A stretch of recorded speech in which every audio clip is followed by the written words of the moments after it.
Bonjour à tous, ici Adrien de GeForce. Aujourd'hui, je tenais à m'adresser à tous les amateurs de crypto-monnaies ainsi qu'aux amateurs de métaux précieux, entre autres comme l'or. Tout d'abord, si on parlait des crypto-monnaies, aujourd'hui, dans le monde, ce sujet attire des milliers de personnes par jour. Et cette popularité ne cesse d'augmenter et n'est pas prête de s'arrêter. Mais avant de parler de ce qui s'en vient dans tout ce qui est la crypto-monnaie, il faudrait aussi faire un retour surtout dans le passé et comprendre d'où est-ce que cette crypto-monnaie est arrivée. Quelles sont les origines? Si on parle de crypto-monnaie, on doit obligatoirement parler du concept qui a parti tout ça. Je parle ici du Bitcoin. Bit qui veut dire la plus petite mesure en informatique et coin en anglais qui veut dire pièce, jeton. Le Bitcoin est apparu dans le web aux alentours de 2009, fondé par un personnage mystérieux, anonyme, du nom de Satoshi Nakamoto. Au début, cette crypto-monnaie se voulait une monnaie d'échange entre universitaires, si on peut dire ainsi, des nerds, qui avaient une philosophie un peu anarchiste et qui voulaient surtout trouver une façon de sortir du système économique de banques centralisées. Il ne faut pas oublier qu'on était en pleine crise économique, en pleine débâcle, l'après Lehman Brothers, les CDS, les crédits défaut swap, les bail-out des grandes banques américaines par Obama et l'administration Bush. Le marché mondial pendant cette période a perdu plus de 30% de sa valeur. Oui, ça a fait beaucoup de ravages, ça a fait beaucoup de mal. Entre autres aux États-Unis, des gens ont perdu leur emploi, il y en a d'autres qui ont perdu leur maison. Ce qui a révolté une grande partie de la population était surtout la soumission. Vraiment la position de la Maison-Blanche face aux banques qui venaient tout simplement demander de l'aide.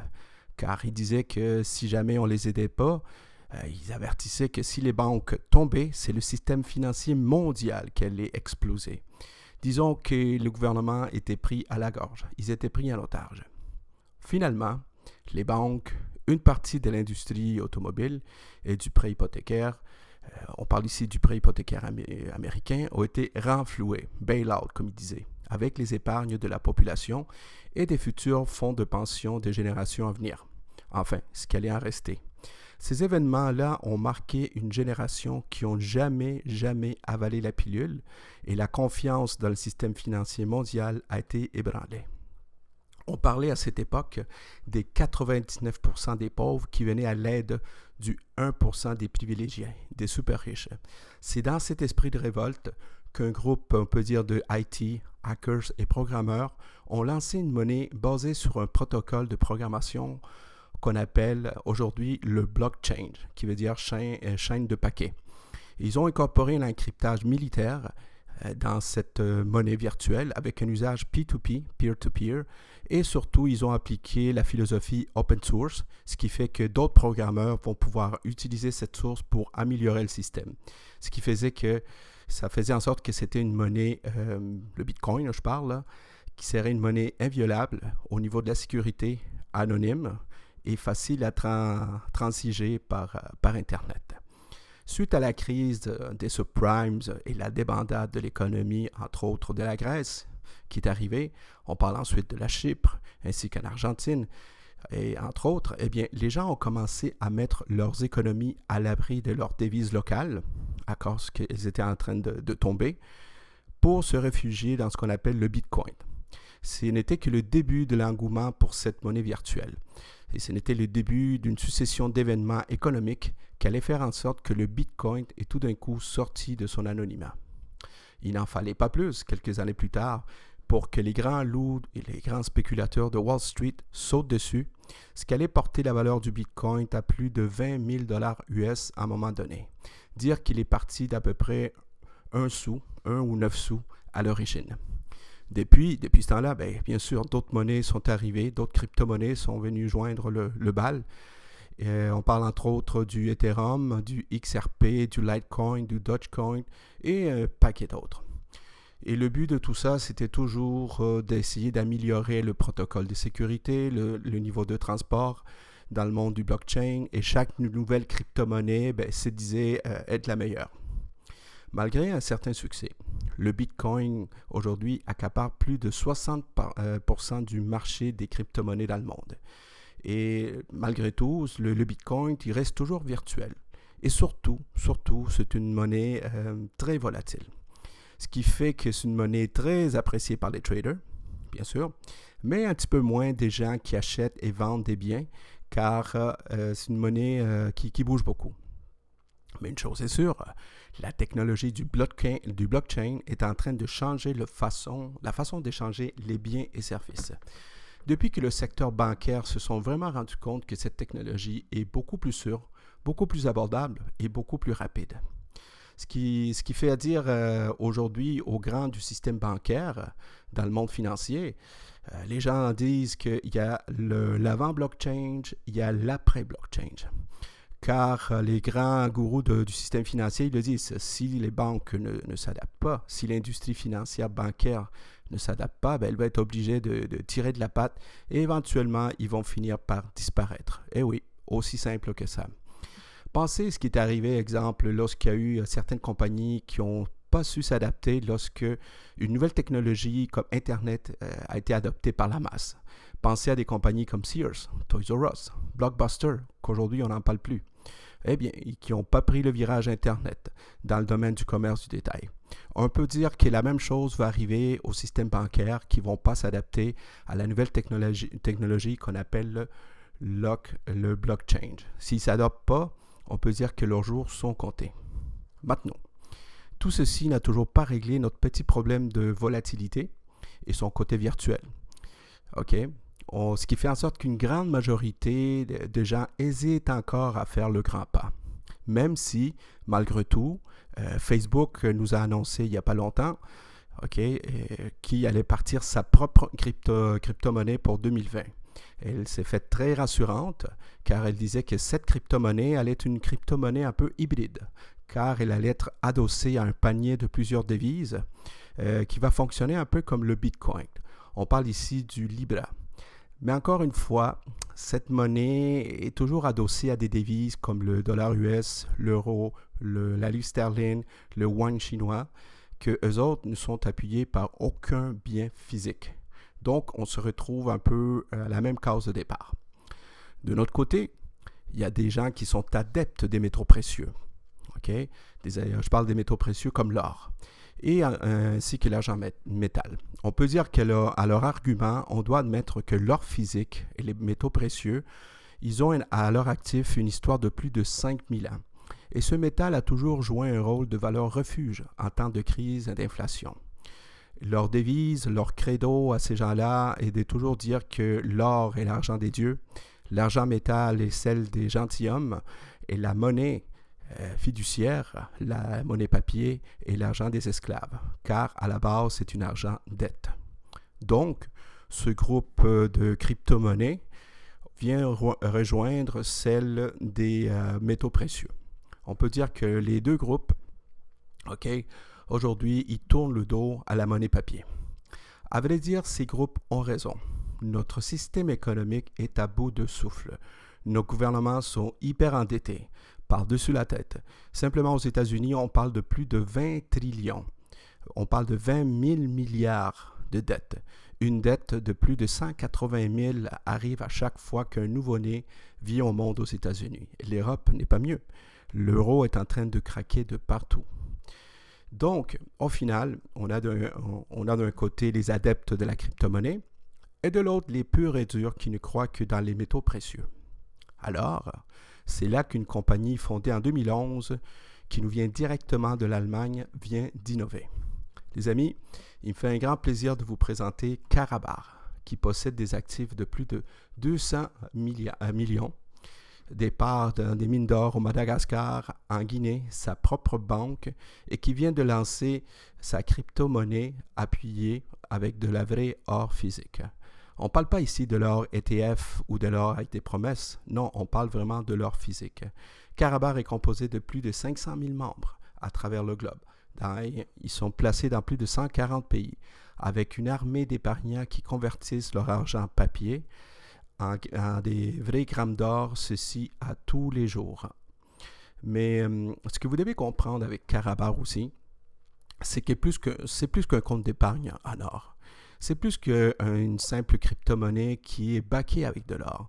Karatbar est en train de mettre un vrai écosystème en place avec comme objectif ultime donner l'accès à l'or physique au plus grand nombre de gens partout sur la planète.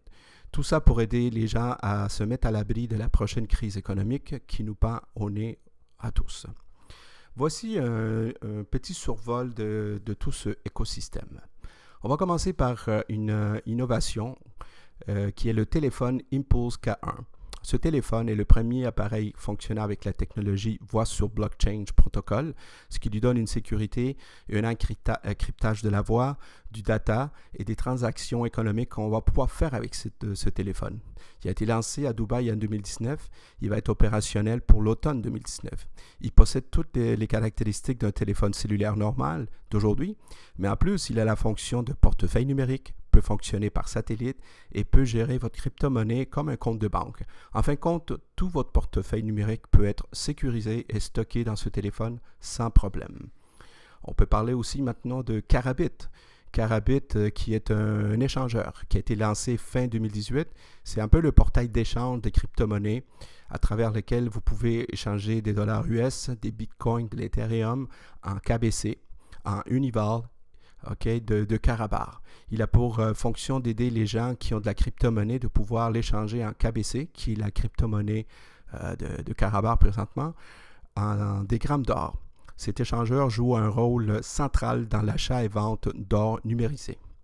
On peut parler maintenant aussi du système K-Marchant, qui se trouve être le réseau auquel les marchands vont pouvoir adhérer pour offrir aux gens la possibilité de payer avec des coins Karatbar, avec de l'Ethereum, avec du Bitcoin ou du cash, car notre système financier mondial se dirige vers la numérisation, digitalisation de la monnaie et la technologie du blockchain aura une grande place dans très peu de temps si c'est déjà commencé. On a aussi Karapay. Karapay, voyez-le un peu comme PayPal. C'est le système de paiement de Karatbar qui gère déjà ce qu'on appelle des Univals, qui se trouvent être de l'or numérique, qui permet déjà aux membres de Karatbar de transférer des fonds entre eux. Karapay va être entièrement intégré dans le téléphone Impulse K1 et aussi dans le système K-Marchant, car il communique aussi avec Karabit. Maintenant, une grande nouveauté qui s'en vient, ça sera le Karanet ou le Mainnet qui va être lancé en octobre 2019. Ça, c'est très important. Ce sera le système de programmation blockchain propre à Karatbar, ce qui va améliorer et fusionner tous les outils d'échange que Karatbar possède. Karanet sera un peu la grande mise à jour qui va être faite très bientôt, car tout ceci va transiger par Karanet, avec comme résultat que tout va être beaucoup plus rapide, avec moins de frais, beaucoup plus sécurisé. Karanet a été conçu avec l'esprit open source, ce qui va donner la chance aux futurs programmeurs de mettre leur propre application et les ajouter dans l'écosystème.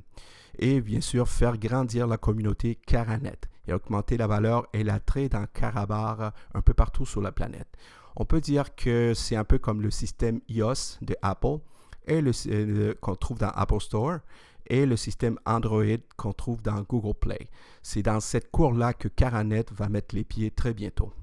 Maintenant, on a aussi ce qu'on appelle le Cash Gold. Le Cash Gold, c'est un peu de la monnaie papier incrustée avec des vrais grammes d'or. On parle de dixièmes de grammes d'or, 1 gramme jusqu'à 3 grammes. Cette monnaie est littéralement de l'or physique. C'est qui sera une monnaie d'échange avec les marchands, avec Karapay et Karabit, en plus d'avoir la chance de déposer et retirer à travers ce qu'on appelle les machines ATM. Oui, il va y avoir des machines, c'est déjà parti, un peu partout en Europe, puis maintenant en Amérique, ça arrive. Les machines ATM, c'est des guichets ATM de Karatbar qui vont pouvoir bientôt échanger des coins virtuels, des bitcoins, des Ethereum et du cash gold sur Karapay, de ceci de façon instantanée. Ce sera un bon outil pour les marchands qui veulent vraiment attirer la clientèle des Karatbar qui ne cesse de grossir à leur boutique. Pour les membres de Karatbar, ce sera aussi une bonne façon de se procurer de l'or en cash gold ou bien de l'or en coin, car n'oubliez pas, les coins de Karatbar sont toujours adossés à l'or physique. Maintenant, on a ce qu'on appelle le Gold World. C'est la voûte. Vraiment, c'est là que l'or physique de Karatbars est stocké, entreposé. Donc, c'est tout l'or nécessaire pour adosser toutes les coins en circulation. Et tout ceci est entièrement sécurisé à Shanghai. Ce qu'il faut comprendre est que tout cet écosystème est mis en place pour faciliter la libre circulation de la monnaie en or, autant physique que digitale.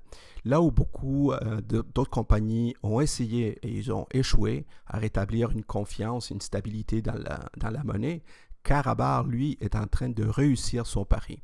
Une vraie monnaie accessible à tous, appuyée avec de la vraie or physique, donner un pouvoir aux gens ordinaires et leur donner la chance de protéger surtout leur économie face à la menace grandissante de l'inflation, l'hyperinflation et ultimement un reset économique suite au crash boursier.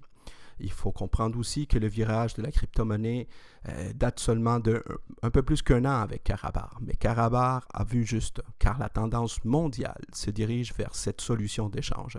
C'est pourquoi le coin de Karatbars est classé parmi les 10 crypto-monnaies à surveiller en 2019 par le magazine Forbes. Aussi, le fondateur de l'antivirus McAfee, et crack de la crypto-monnaie, John McAfee a tweeté il n'y a pas longtemps son appui à 100% du KBC, la seule crypto-monnaie appuyée avec de l'or. Il dit entre autres que le downside du KBC est limité, ça veut dire qu'il peut descendre jusqu'à un certain point, jamais à zéro, étant donné qu'il est appuyé par l'or physique, mais le upside est illimité, ça veut dire que le KBC peut atteindre une valeur inestimable. D'accord? Croyez-vous que la crypto-monnaie, d'après vous, est quelque chose de passager, une mode? Regardez ceci. Christine Lagarde, à la tête du Fonds monétaire international, nous a dit « Le blockchain est en train d'ébranler le système ». On parle ici du 12 avril 2019. Jamie Dimon, CEO de la grande banque JP Morgan, il détestait le Bitcoin il y a quelque temps. Aujourd'hui, il avoue qu'il a rejoint cette révolution. Et les tout derniers, une toute dernière nouvelle, la Deutsche Bank, dans un dernier saut pour sauver cette banque agonisante, eh bien, cette banque est agonisante avec plus de 50 trillions de dettes de dérivés qui est en train de couler, vient de licencier, en tout cas, dans les prochaines années, plus de 18 000 personnes à travers le monde. 18 000 employés qui vont être licenciés partout dans le monde. Et devinez quoi? Quand vous allez sur leur site Internet, vers quoi qu'ils se tournent? Ils le disent, ils ne s'en cachent pas, vers la crypto-monnaie. Donc, Deutsche Bank faisait des affaires un peu comme une banque qui datait il y a 140 ans, un peu comme toutes les banques en général font, mais aujourd'hui, le monde a changé. Et le Bitcoin et le blockchain est le futur. Et ça, Karatbars, ils l'ont compris. Maintenant, pour finir, voici le chemin qu'on peut dire, l'odyssée que Karatbars est en train de planifier. Et la destination va être la sécurité, protection et possibilité de gagner beaucoup de revenus avec Karatbars.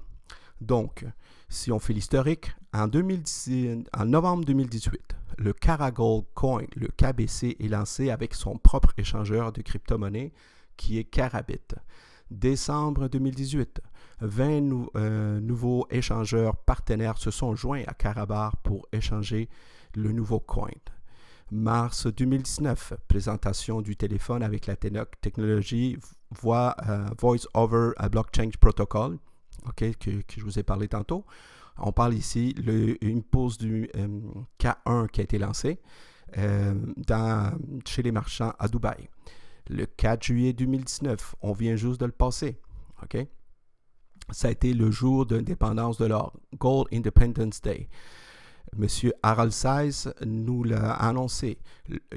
100 KBC aujourd'hui équivalent à 1 gramme d'or chez Karatbars. Le KBC va pouvoir être échangé pour de l'or physique.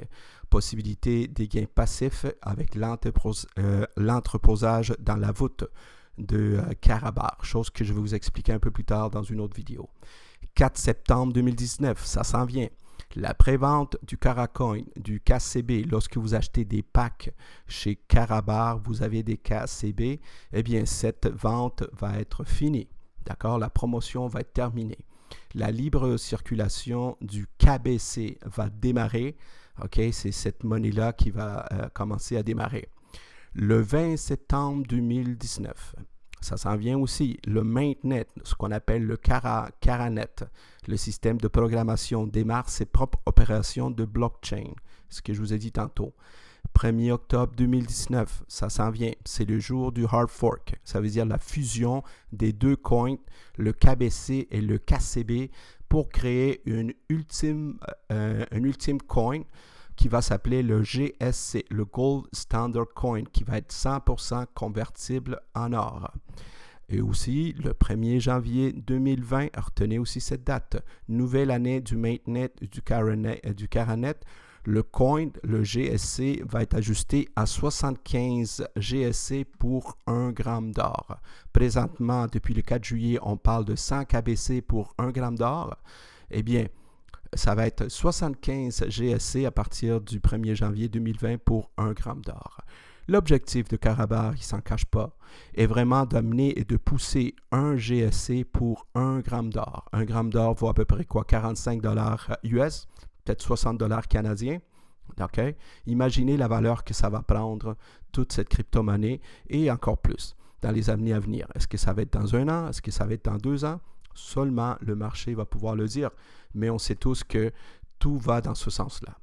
Ce qu'on sait présentement, c'est que Karatbar se positionne très bien pour faire de leur coin une crypto-monnaie solide, non volatile et surtout échangeable pour de la vraie or physique.